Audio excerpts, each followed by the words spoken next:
As a business owner, you have to manage a bunch of things, ranging from HR, recruiting people, managing stuff, doing things around administration, documents, and so on, selling your products, your services, being an advertisement guy, a marketing agency, you name it. Entrepreneurship is a lot of hard work.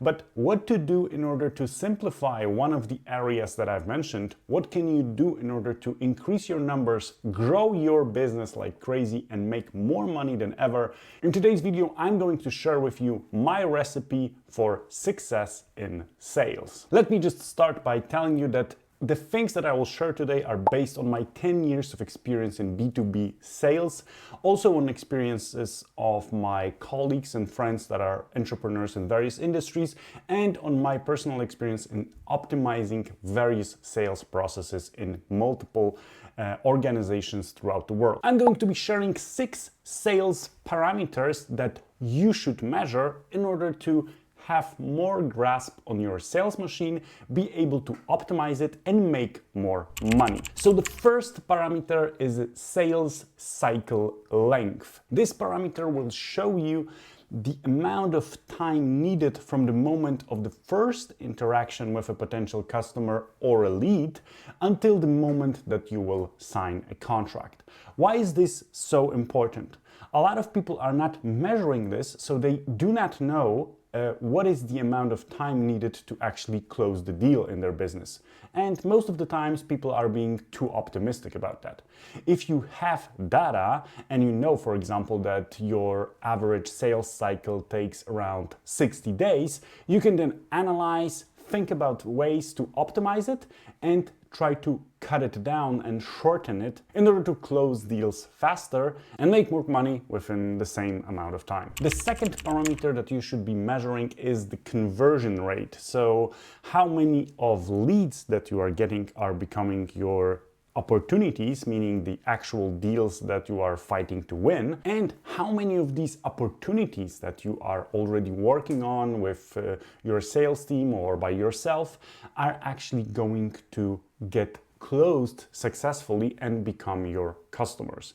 Having narrowed down these conversion rates, you can then estimate how many new leads you are going to need in order to hit the certain amount of revenue. The third super important parameter that you should be measuring in your sales department is the average deal size.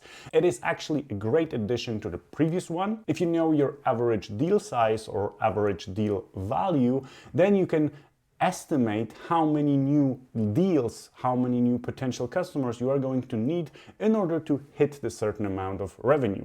If you know and measure this parameter, you can have multiple angles and multiple ways to optimize it further. For example, you can decide to target bigger, more prominent customers that will increase your average deal size and therefore increase the revenue of your business. You can also decide, on the contrary, if you are targeting the bigger customers and your sales cycles are long, you can decide to open up a new set of services or add a product that then you will be able to cross and upsell to your existing customers in order to increase your numbers, in order to get more deals closed with, for example, smaller average deal size for each of these deals. Number 4 is sales pipeline value. Sales pipeline will most of the times reflect the types of services that you are offering. Let's say that you are selling trainings, that you are selling rollouts, or you are selling consulting services.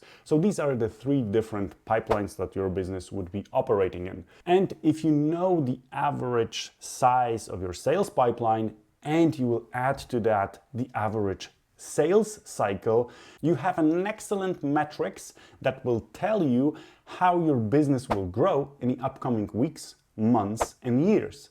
And if you will decide to add a new sales pipeline, or you will increase or double the value of a particular sales pipeline, you can expect a certain amount of growth in future. This is, in my opinion, invaluable when it comes to scalable sales machine in B2B. The 5th parameter that is, in my opinion, very important is sales velocity. So this is the speed at which your deal is going from a stage to stage in a particular pipeline. So let's say that the first stage is the initial contact. If your salespeople are wasting a lot of time to actually dial in the number of a particular opportunity, or for example, further down the pipeline at the moment of presenting the proposal, they are chasing people for feedback for weeks.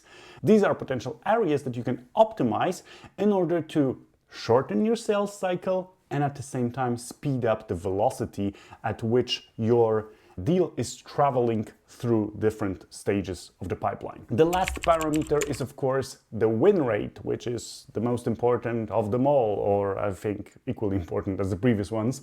Nevertheless, if you know your win rate, you know how many of the deals that you are entering a particular pipeline are being closed with a success. So if this is, for example, 20%, maybe you have some room to improve. If you are able to increase the win rate within a particular sales pipeline from 20% to 40%, then you are actually getting double the amount of money from the same amount of opportunities, which can be pretty awesome. This is why I think that, looking at your parameters, looking at the different things that are happening within your sales efforts, within your sales processes, can be a great way to optimize stuff in your business and actually make more money out of the existing ecosystem instead of trying to look for new opportunities, new leads, more product groups, and so on and so forth. So looking inside, trying to draw the informed decisions from data can be a great way to improve your sales machine. I hope that this video was helpful to you. If it was, then leave the thumbs up and subscribe to our channel. It helps us grow and create more content for you. If you have any questions, leave them down in the comment section below and I'll be more than happy to answer all of them. Thanks for watching and have a great day ahead.